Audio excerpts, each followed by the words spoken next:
Oluvanyuma lw'enjege eyagwawo ekiteezi eyafiiramu abantu abasukka mu 35 kasasiro bwe yababuutikira ebibuuzo byali bingi kwani eyalagajjalira ku mulimu gwe.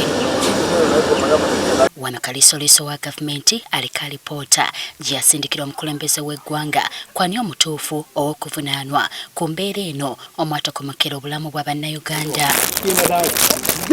Oluvanyuma lw'okwekenneenya alipoota eyamuwandiikirwa, omukulembeze w'eggwanga yalagira Dorothy Kisaka alekulira ekifo ky'okulira KCCA n'omumyuka we Engineer David Luyimbaazi ko n'akulira ebyobulamu mu kitongole kino Dr. Daniel Okero nabo baakwatibwa ku nkoona era n'alagira poliisi ebanoonyerezeeko.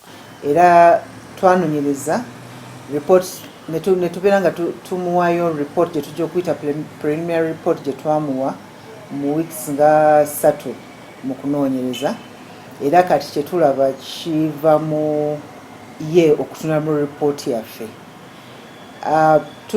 Tumulinze otubulira engeri okugenda mu maaso ne report kubanga mulimu recommendations endala ze tusobola okwogera kati kubanga omukulembeze akyalina report.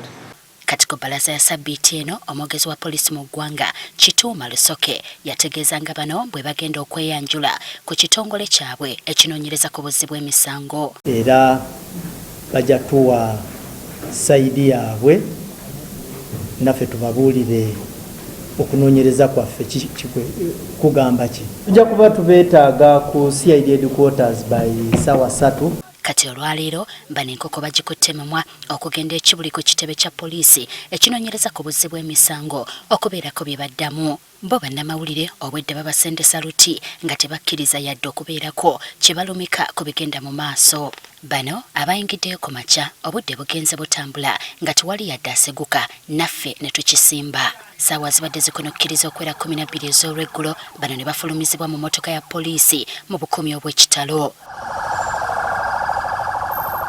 Oluvanyuma poliisi etutegeezezza nga Bano bwebasigaza olw'okunoonyereza okugenda mu maaso. So birigenda bulungi mu maaso naye ekirala kye twagala okubategeeza kiri nti bano abakungu 3 bagenda kusigala mu mikono gya poliisi bwe tugezaako nnyo okumaliriza buli kimu ekyetaagisa okubatwala okubatwala mu kkooti. Era tukitegedde nga Dorothy Kisaka bw'atwaliddwa ku poliisi y'Ekira Road ate ye Luyimbaazi ne Dr. Okero ne batwalibwa ku poliisi y'e Nateete. Jocelyn Nakibule agafeeyo ku Spark TV.